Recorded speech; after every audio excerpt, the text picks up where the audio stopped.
ஆன்மீகத்தையும் ஆண்டவனையும் நம்பக்கூடிய அன்பு சொந்தங்கள் எல்லாருக்கும் வணக்கம். இப்போ நமக்கு வாழ்க்கையில் நடக்கக்கூடிய நல்லதுக்கும் கெட்டதுக்கும் யாரு பொறுப்பு? நம்மலாம் நினைக்கிறோம். என்ன நினைக்கிறோம்? முன்ன ஜென்மத்துல நம்ம என்ன பாவம் பண்ணுவோம்? நம்முடைய முன்னோர்கள் என்ன பாவம் பண்ணாங்களோ தெரியல. தெரிஞ்சு பண்ணோம், தெரியாத பண்ணணும். இந்த ஜென்மத்துல இப்படி அனுபவிக்கிறேன் அப்படின்னு யோசிப்போம். சில சமயங்கள்ல அந்த சாமிக்குலாம் கண்ணே இல்ல. எதுக்கு தான் என்ன இப்படி படைச்சு இவ்ளோ சோதிக்கிறானோ தெரியல. எங்க தான் போறது? எங்க தான் வர்றது? ஒரு நாளாவது நிம்மதி, சந்தோஷம் இருக்கா? இப்படியும் புலம்புவோம். இது எல்லாத்துக்கும் மேல யாராவது வந்து பார்த்தீங்கன்னாக்க, நல்லா இருக்காங்க அப்படின்னா, அவங்க கிட்ட நம்ம கேட்கலாம் கூட தோணும். ஏதாவது வந்து கோயில் குளத்துக்கு நீங்க போறீங்களா? ஏதாவது சொல்றீங்களா? அப்படின்னு தோணும். இல்ல அது மட்டும் இல்லாம வேற யாராவதாச்சும் சொன்னாங்கன்னா கூட, இந்த கோயிலுக்கு போனப்பா நல்லா இருந்துச்சு. இங்க போய் நான் பார்த்தேன் நல்லா இருந்துச்சுன்னு சொன்னாக்கா, அங்கேயும் போக ஆரம்பிச்சுரும். அதாவது பாதிப்புகள் அதிகமா இருக்கிறப்போ, கஷ்டங்கள் அதிகமா வரப்போ, நமக்கு எங்கேயாச்சும் ஒரு இடத்துல தீர்வு கிடைச்சிராதா அப்படின்னு யோசிப்போம். குறிப்பா உடல் ரீதியா கஷ்டங்கள் வந்தா கூட தாங்கிக்கலாம். உறவுகள் ரீதியா கஷ்டங்கள் வந்தாலும் தாங்கிக்கலாம். ஆனா பொருளாதார ரீதியா கஷ்டம் வரப்போ, ஒட்டு மொத்தமா ஒரு மனுஷனுக்கு எல்லா கதவும் அடைச்ச மாதிரி ஒரு நிலை வந்துருது. இப்போ தலைப்பு பார்த்திருப்பீங்க. 7 தலைமுறைக்கும் அழியாத செல்வம். மேஷ ராசிக்கு சிவபெருமான் சொன்ன ரகசியம். இனி எவனுமே உங்கள தொட முடியாதுங்க. அப்படின்னு போட்டிருக்கேன். இப்போ மேஷ ராசி ஒட்டுமொத்தம் என்ன யோசிப்பீங்கன்னா, அது சரி. இந்த தலைமுறைக்கு நாங்க பிச்சை எடுத்துட்டு இருக்கேன். இது 7 தலைமுறைக்கு எங்க நாங்க சொத்து சேர்த்துறது? ₹1 சம்பாரிச்சாலே எங்க ஊரெல்லாம் வந்து பார்த்தீங்கன்னாக்கா, அடடா அவங்கிட்ட அவள இருக்கு, இவள இருக்குன்னு பேசிக்கிட்டு இருக்கா. அது பெண்களுக்கெல்லாம் சொல்ல வேணாம். மேஷராசி பெண்கள் வந்து படபடன்னு பேசுறதுனாலே, இவகிட்ட எவ்வளவு இருக்கோ தெரியல பாரு, எவ்வளவு திமிரா பேசுறா பாரு, இப்படிலாம் கூட நம்ம பேச்சுக்கள ஏச்சுக்களா வாங்கியிருப்போம். அது ஒரு புறம் இருக்கட்டும். இப்போ நமக்கு நல்லது நடக்கணும். நான் போட்டிருக்கிற பதிவு உங்களுக்கு பலிக்கணும் அப்படின்னா, நவகிரகங்களுடைய அமைப்பை நம்ம சரி பண்ணணும். இப்போ இந்த பதிவு பார்க்கக்கூடிய அன்பர்களுக்கு ஒரு ரிக்வெஸ்ட் என்னன்னா, உங்களுடைய ஜாதக கட்டம் மேஷ ராசிக்காரங்க உங்களுடைய ஜாதக கட்டம் இருந்தா எடுத்து வச்சுக்கோங்க. நான் சொல்லக்கூடிய விஷயங்களை அதில் நோட் பண்ணிட்டு வாங்க. ஸோ அப்போ நீங்க என்ன பண்ணணும் ஏது பண்ணுங்கிறத நான் பின்னாடி சொல்றேன். ஸ்கிப் பண்ணாம பாருங்க, நிறைய விஷயங்கள் உங்களுக்கு வாழ்க்கைக்கு உதவக்கூடிய வகையில அமையும். அதுக்கு முன்னாடி நமக்கு நடக்கூடிய நல்லதுக்கும் கெட்டதுக்கும் பொறுப்பாளிகளா நம்ம யாரை பார்ப்போம் அப்படின்னா, நீங்க உடனே ஜாதகத்தை தூக்கிட்டு வந்தா கூட எங்களை போன்ற ஜோதிடர்கள் என்ன செய்வோம், நவகிரகங்களுடைய அமைப்பை பார்ப்போம். இப்போ உங்களுக்கு வந்து பாதிப்பு அதிகமா இருக்கு, தொழில் ரீதியா நீ கஷ்டப்படுறா அப்படின்னாக்கா நேரா 10ஆம் இடத்துல கூடிய சனி பகவானை பார்ப்போம். ஏன்னா தொழில்காரகன் அவர் தான் பொறுப்பாளி. அவர் மட்டும் தனியா உட்கார்ந்துருக்காரு, இல்ல அவர் கூட அசுபகர்கள்னு சொல்லக்கூடிய செவ்வாயோ ராகுவோ கேதுவோ ஏன் சூரிய பகவானே கூட இருந்தா கூட அது உங்களுக்கு பாதிப்பு தான். புரியுதுங்களா? அதாவது தனிப்பட்ட முறையில் ஒவ்வொரு கிரகங்களுக்குமே ஒரு அமைப்பு இருக்கு. அவங்க கூட்டணியில் இருந்தா சிறப்பாகிறதும் பாதிப்பாகிறதும் ஒரு அமைப்பு இருக்கு. சொன்ன மாதிரி எல்லாரும் ஜாதக கட்டத்தை எடுத்து வச்சுக்கோங்க. அதுக்கு முன்னாடி நவகிரகங்களை நம்ம வணங்கிடுவோங்க. நமக்கு எதுப்பா வம்பு, ஒட்டுமொத்தமா எல்லாருக்கும் ஒரு கும்பிட போட்டு வச்சிருவோமே. நவகிரகங்களே, முதன்மையான சூரிய பகவானே, உன்னை தொடங்கி எல்லா கிரகங்களும் எனக்கு சாதகத்தை கொடுங்க அப்படின்னு வேண்டிக்கோங்க மனசார. இப்போ நான் சொல்லக்கூடிய மந்திரத்தை திரும்பி சொல்றது உங்களுக்கு சிறப்புங்க. ஓம் சூர்யாய போற்றி, சந்திரனாய போற்றி, அங்காரகனாய போற்றி, புதனாய போற்றி, குருவாய போற்றி, சுக்கிரனாய போற்றி, சனீஸ்வராய போற்றி, ராகுவாய போற்றி, கேதுவாய போற்றி. ஓம் ஆதித்யாய சோமாய மங்களாய புதாயச குரு சுக்கிர சனியச்ச ராகுவே கேதுவே நமக. நவகிரகங்களையும் நாம இப்ப வணங்கியாச்சு. இப்ப பதிவுக்குள்ள போவோம். ஒரு மனுஷன் நம்மாடி சொன்னதுதான், பணம் இருந்துட்டா போதும், உறவு இல்லைனா கூட பரவாயில்ல, எல்லாரும் உறவா வந்து சேர்ந்துப்பாங்க. கலியுகம் இப்ப அப்படிதான் வந்துட்டு பிளே பண்ணுது. இப்ப நம்மள கூட எடுத்துப்போமே, சாதாரணமா மற்ற தெய்வங்களை வழிபாடு செய்யறதை விட குபேர கடவுளையும் மகாலட்சுமி தாரையும் விழுந்து விழுந்து கும்பிடுவோம். ஏன்னா அவங்க தான் பணம் கொடுப்பாங்க அப்படின்னு. ஆனா அவங்களுக்கே தலைமையான கடவுள் யாரு, அவங்களுக்கு அந்த ஒரு அமைப்பை கொடுத்தது யார் தெரியுமா? சிவபெருமான். குபேர கடவுளுக்கும் சரி மகாலட்சுமி தாயாருக்கும் சரி அந்த செல்வ நிலையில உயர்வை கொடுத்தது சிவபெருமான் தான். ஆனா நம்ம என்ன பண்ணுவோம், சிவபெருமான் என்ன நினைச்சிருப்போம், சுடுகாட்டுல உக்காந்துருக்கூடியவர், இவருக்குலாம் என்ன கிடக்கு இப்படி யோசிச்சுட்டு அப்படி சும்மா ஒரு பாதுகாப்புக்கு வணங்கிட்டு போவோம். ஆனா அழிக்கவும் தெரியும் ஆக்கவும் தெரியும் கூடிய அந்த கடவுள் வந்துட்டு தெய்வங்களுக்கெல்லாம் முதன்மையானவர். சோ இப்போ வந்து மேஷ ராசிக்கு நான் சொல்லக்கூடிய ஒரே ஒரு வாழ்க்கை சூட்சுமம் என்ன தெரியுமா, சத்தியமா சொல்றேன், மேஷம் வந்து செல்வ நிலையில மேம்பாடு அடையினாக்க வாழ்நாள் முழுக்க அனுதினமும் சிவனை நினைச்சே ஆகணும். ஆனா நீ என்னம்மா இது, எனக்கு அதிபதி செவ்வாய், ஏன்னா முருகனை கும்பிட்டுதான் நல்லா இருப்பேன்னு சொல்றாங்க, நீ சிவனை கும்பிடுன்னு சொல்ற அப்படின்னு கேட்டீங்கன்னா, அப்பனையும் சுப்பனையும் வணங்குங்க. சுப்பன் அப்படிங்கிறவர் உங்களுடைய அதிபதிக்கு அதிர்ஷ்ட தெய்வம். ஆனா உங்களுக்கு மேஷத்திற்குன்னு பார்த்தோம்னா செல்வ நிலையில அதிர்ஷ்டம் தரக்கூடியவர் சிவபெருமான். அனுதினமும் கட்டாயம் ஓம் நமக் சிவாய இந்த மந்திரத்தை உங்களுடைய வீடுகள்ல காலை மாலை தீபதூப ஆராதனையோட ஒரு விளக்கேற்றி வச்சு ஒரு 10 நிமிஷம் நீங்க தியானம் பண்ணிட்டீங்க அப்படின்னா, நான் இப்ப வந்து தலைப்புல சொன்ன மத்தியா, இனி எவனாலும் உங்களை தொட முடியாது. அந்த நிலை அப்படிங்கிறது நீடிச்சிருக்கும். நீங்களே இல்லாமல் போனாலும் உங்களால் சேர்க்கப்பட்ட சொத்து நிலைச்சிருக்கும். புரியுதுங்களா? நம்மலாம் வந்து இப்போ சம்பாதிக்கிறது எதுக்குங்க? நமக்காகவா? நம்ம படுற கஷ்டம் நம்மளுடைய குழந்தைகள் படக்கூடாது, நம்ம பேரம்பேத்திகள் படக்கூடாது. அந்த ஒரு பாச பிணைப்பு வந்து பார்த்தீங்கன்னா ஒரு பாதுகாப்பை கொடுத்துக்கிட்டே போகணும்னு நினைப்போம் இல்லையா? ஸோ அந்த நிலைக்கு பதில் தரக்கூடிய பதிவு தான் இது. உடைய எண்ணங்கள் எல்லாமே பலித்தமாகட்டுங்க. நவகிரகங்களுமே உங்களுக்கு சாதகமா அமரட்டும். வாழ்த்துக்கள். இப்போ இந்த பதிவை விளக்கமா பார்ப்போம். இந்த பதிவை நான் தொடங்குறதுக்கு முன்னாடி இன்னொரு விஷயம் உங்ககிட்ட நான் கேட்டுக்கிறேங்க. உங்களுடைய ஜாதக கட்டத்துல உங்களுடைய அதிபதியான செவ்வாய் எங்க இருக்காரு, குரு பகவான் எங்க இருக்காரு, அதோட சூரிய பகவான் எங்க இருக்காரு, இந்த 3 கிரகங்களும் உங்களுடைய ஜாதக கட்டத்துல எங்க இருக்காங்கிறத கமெண்ட் பாக்ஸ்ல பதிவிடுங்க. நான் இப்போ வந்து விளக்கங்கள் சொல்லும் பொழுது உங்களுக்கு இந்த விஷயங்கள்ல ஒரு சில தெளிவு கிடைக்கும். சரிங்களா? இப்போ உங்களுடைய அதிபதி செவ்வா அங்காரகன், சிவபெருமானால ஒரு துளி நீராக பூமியில விழுந்து பூமாதேவியால் வளர்க்கப்பட்டவர் செவ்வாய் பகவான். புரியுதுங்களா? சொல்லப்போனா வலிமையான கிரகம். ஏன்னா சிவபெருமானுடைய ஒரு துளி வேர்வையிலிருந்து வந்ததுனால ரொம்ப வலிமையான கிரகம். நாமெல்லாம் நினைச்சிட்டு இருக்கோம் மற்ற கிரகங்கள் தான் வலிமையானது, செவ்வாலாம் என்ன போய் கிடக்குது, ஏதோ கல்யாணத்துக்கு வந்து செவ்வாய் தோஷம் அதை பத்தி தான் பேசிட்டு இருப்போம். ஆனா விபத்து ஏற்படுது, திடீர்னு அவங்க வந்து பிச்சைக்காரன் நல்ல வளர்ச்சியில் இருப்பாங்க, திடீர்னு பிச்சைக்காரன் ஆகிறது, ஊரை விட்டு ஓடுறது, பைத்தியக்காரன் ஆகிறது, ஒரு மனுஷனுடைய வாழ்க்கை அல்லோல கொல்லோல படுறது, போராடி போராடி கஷ்டப்படுறது, இது எல்லாத்துக்கும் இவர் வந்துட்டு வலிமை இல்லாம இருந்தா அனுபவிப்போம். சொல்லுவாங்க இல்லையா, கோர விபத்துப்பா, திடீர்னு பெரிய நோய் வந்துருச்சுப்பா, இதுக்கெல்லாம் வந்து செவ்வாய் பகவான் தான் காரணகர்த்தாவா இருப்பார். சாதாரண நம்ம செவ்வாய் தோஷம் அப்படின்னாவே அந்த என்ன சொல்றோம், கல்யாணத்துக்கு மட்டும் தான் பாக்குறோம். ஆனா அதை விட நிறைய விஷயங்களுக்கு இவர் காரணகர்த்தாவா இருக்கார். நீ ஒரு கைப்பிடி மண்ணை வந்து நிம்மதியா அனுபவிக்கணும் கூட இவர் நினைக்கணும். இவருடைய பலம் இருந்தா மட்டும்தான். அதுதான் நான் பல பதிவுகளை சொல்லுவேன், செவ்வாய்க்கிழமையில விரதம் இருங்க, விரதம் இருங்க, விரதம் இருங்க, முருகனை வழிபாடு செய்யுங்க, வழிபாடு செய்யுங்கன்னு சொல்லி. ஏன்னா மேஷராசி பெரும்பாலும் என்னதான் பூமிக்காரகனை வந்துட்டு அதிபதியா கொண்டிருந்தாலும் நிம்மதியா ஒரு கைப்பிடி மண்ணை அனுபவிக்க முடியாது. சதா நேரமும் ஏதாவது ஒரு பிரச்சனை வந்துகிட்டே இருக்கும். நல்லபடியா வீடே கட்டினா கூட வயிற்றெரிச்சல் பிடிச்சவங்களால ஏதாவது ஒரு பாதிப்பு வந்துகிட்டே இருக்கும். தொடர்ந்து உங்களுக்கு தொல்லை கொடுத்துட்டே இருப்பாங்க. இதை வந்து எல்லாருக்கும் பொருத்தமாகும். நம்ம சொல்லக்கூடிய விஷயங்கள்லாம் ஆல்ரெடி அனுபவிச்சுட்டு இருக்கீங்க அப்படின்னாக்கா கமெண்ட் பாக்ஸ்ல பதிவிடுங்க. புரியுதுங்களா?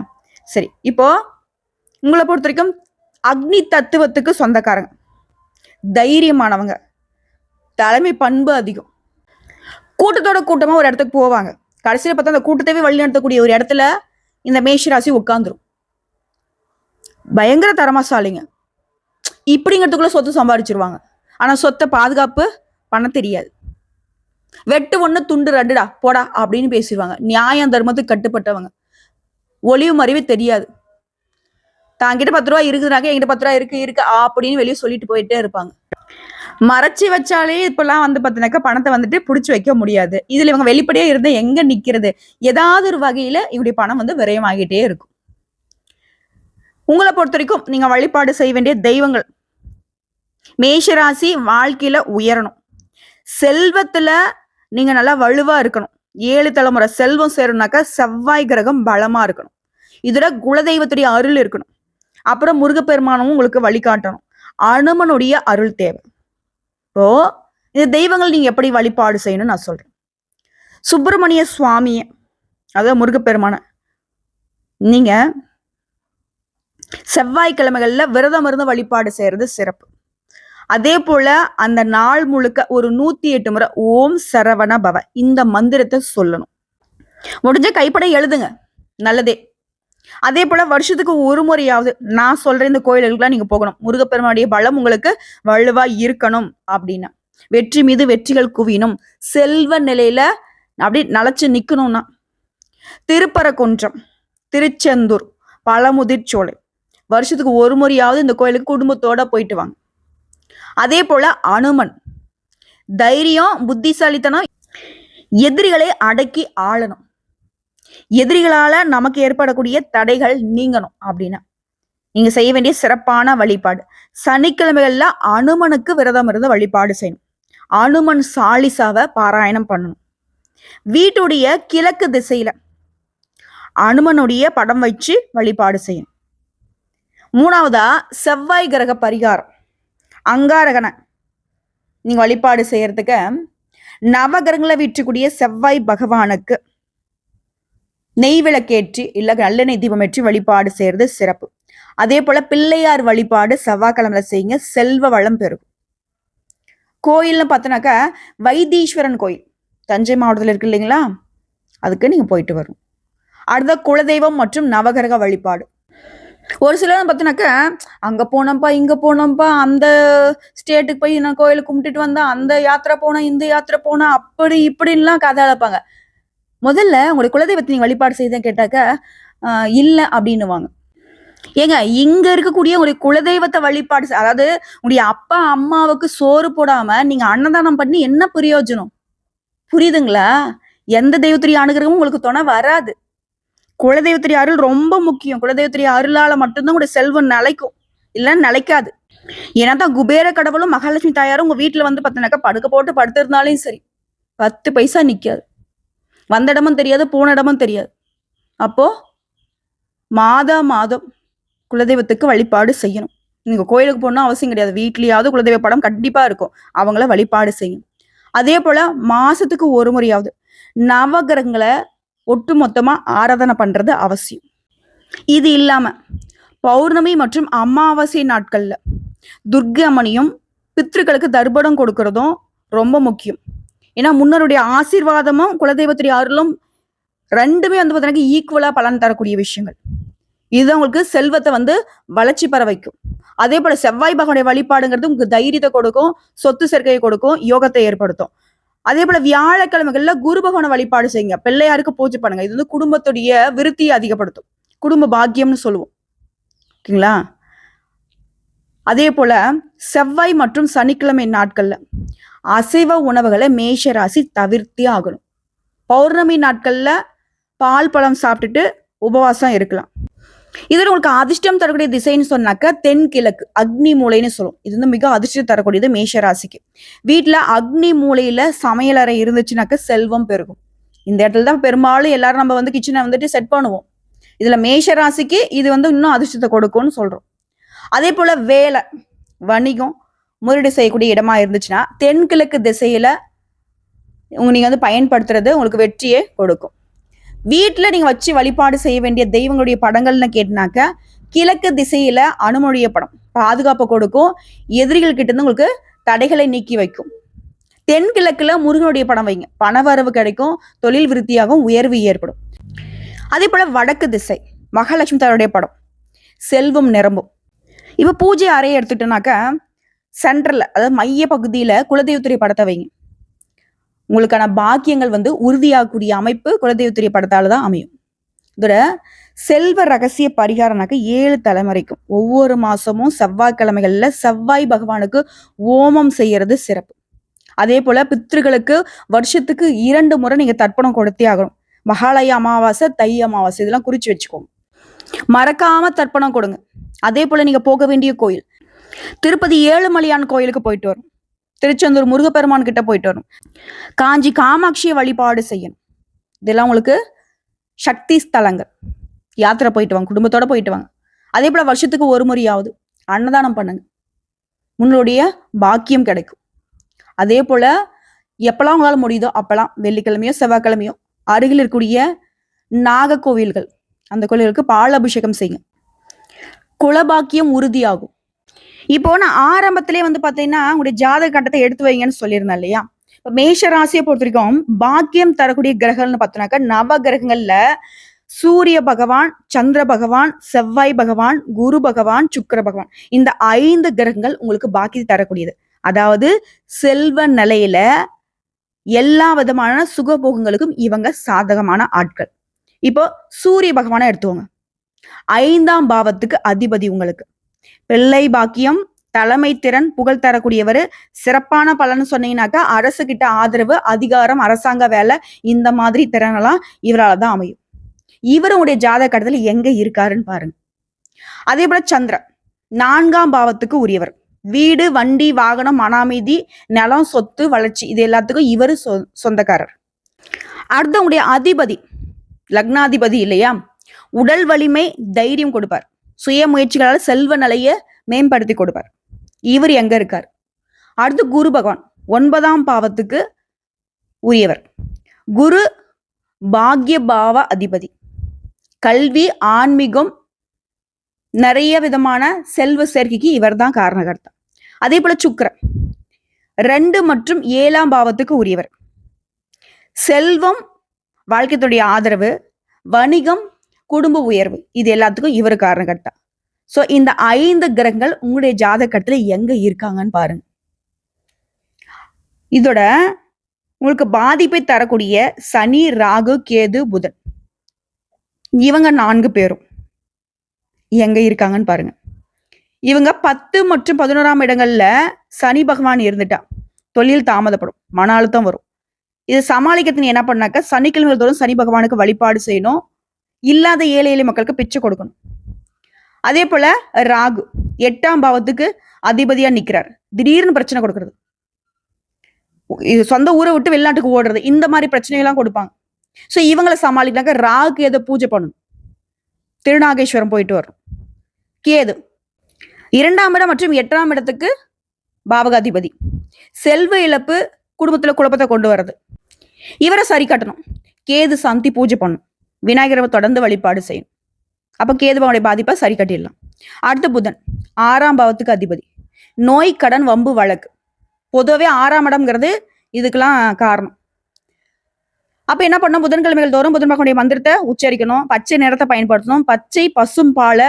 புதன் கிரகத்துக்கு உரிய தெய்வமான விஷ்ணு பகவானுக்கு, அது பெருமாளுக்கு பால் அபிஷேகத்துக்கு கொடுக்கணும்.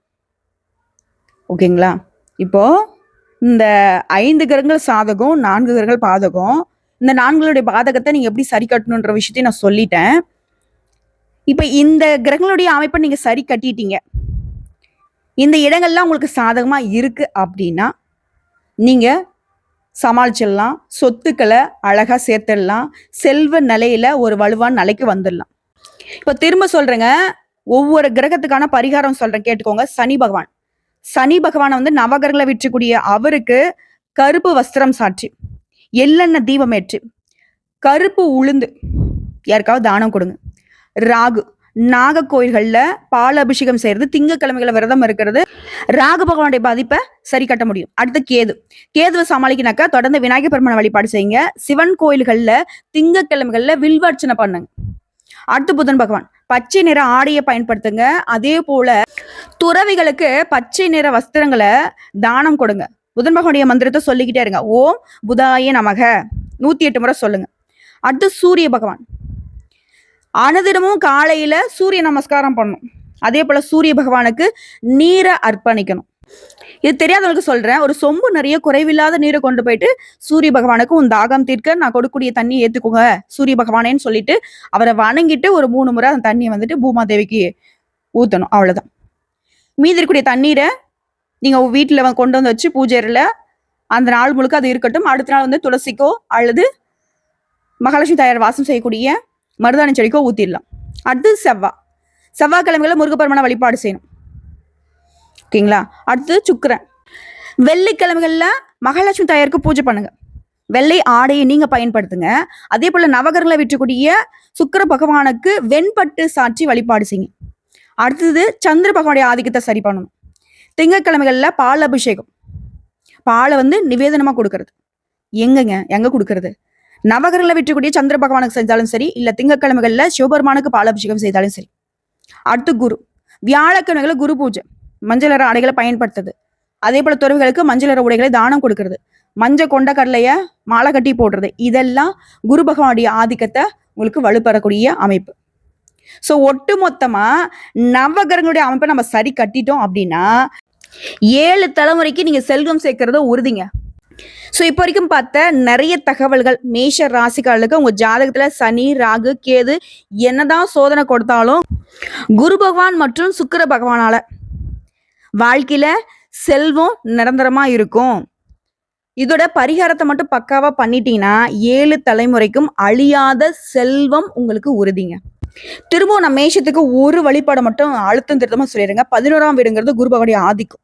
பணவரவு, வெளிநாட்டுல இருந்து ஆதரவு வரணும். சனி நல்லா இருந்துட்டாக்கா 1000 வழிகள்ல உங்களுக்கு செல்வம் வரும். அதனால என்ன பண்ணுங்க அப்படின்னா, அன்னதானம் பண்ணுங்க, நிறைய பேருக்கு உணவு தானம் கொடுங்க, பசி ஆத்துங்க, ஏழைகளுக்கு உதவி பண்ணுங்க. இதெல்லாம் செஞ்சுட்டாவே சனி பகவானை அழகா நீங்க சரி கட்டிடலாம். அதே போல தொழிலுக்கு 10ஆம் இடத்துக்குமே சனி பகவானே வராரு. ஸோ நமக்கு வந்து செல்வம் கிடைக்கணும் அப்படின்னா நம்ம என்ன பண்ணுங்க, நிரந்தரமா ஒரு நல்ல வேலை கிடைக்கணும், நிரந்தரமான வருமானம் கிடைக்கணும். அப்போ நிலையான அப்படின்னா இங்க வந்து தொழில் ரீதியா, பதவி ரீதியா, புகழ் ரீதியா இந்த சனி பகவான் நம்ம சரி கட்டணும். அப்போ வருஷத்துல ஒரு முறையாவது சனிக்கிழமை நாட்கள்ல திருநள்ளாறு போயிட்டு சனி பீடத்துல நல்லெண்ணெய் தீபம், அதாவது எள்ளெண்ணெய் தீபம் ஏற்றி வழிபாடு செஞ்சுட்டு வாங்க. இதை வந்து சரி கட்டிட முடியும். அதே போல ராகு கேதுடைய பரிகாரம், திருநாகேஸ்வரத்துல போயிட்டு நாக பூஜை பண்ணிட்டு வாங்க, இதையும் சரி கட்டிடலாம். இப்போ பொதுவாகவே மேஷத்துடைய வாழ்க்கை எப்படிங்க இருந்துச்சு? ஓட்டை போட்ட ஒரு பக்கெட் மாதிரி இருந்துச்சு. அதுல எங்க நம்ம நீரை நிரப்பி வீட்டுக்கு கொண்டு வர்றது? சேர்க்கவே முடியாத ஒரு நிலையில போய்கிட்டே இருந்துச்சு. இப்போ அந்த ஓட்டை எல்லாத்தையும் அடைச்சாச்சு. நவகிரகங்கள் தான் நமக்கு நடக்கூடிய நல்லதுக்கும் கெட்டதுக்கும் காரணகட்டமா நிக்கிறாங்க. இப்போ 9 பேரையும் எப்படி சமாளிக்கணும்னு நம்ம தெரிஞ்சுக்கிட்டோம். இப்போ என்ன குறை? அழகா ஜம்முன்னு பணத்தை சேமிச்சுக்கலாம். அதே போல நம்ம சொன்ன விஷயங்கள்லாம் ஃபாலோ பண்ணிக்கோங்க, நல்லதே நடக்கும். என்னதான் நீங்க வீர தீரமான வேகமான செயல்படக்கூடிய எல்லாம் தெரிஞ்சவங்களாவே இருந்தாலும் தெய்வ அனுகூலம் முக்கியம், நேரம் காலம் முக்கியம், இந்த மாதிரி பூஜைகள் பரிகாரங்கள் முக்கியம். இதுக்கெல்லாம் 10 பைசா செலவு இல்லைங்க. ஆத்மாத்மா வழிபாடை மட்டும் பண்ணுங்க. இந்த தெய்வங்கள் நீங்க எப்படி வழிபாடு செய்யறது அது உங்களுடைய கையிலைங்க. உங்களுடைய சக்திக்கு தகுந்த மாதிரி தானம் பண்றதும் தர்மம் பண்றதும் கோயில்களுக்கு பூஜை பண்றதும் உங்க விருப்பம் தாங்க. நல்லதே நடக்கட்டும், நல்லதை மட்டுமே நடக்கட்டும். நேரம் காலங்கள் உங்களுக்கு துணை வரட்டும். வாழ்த்துக்கள்.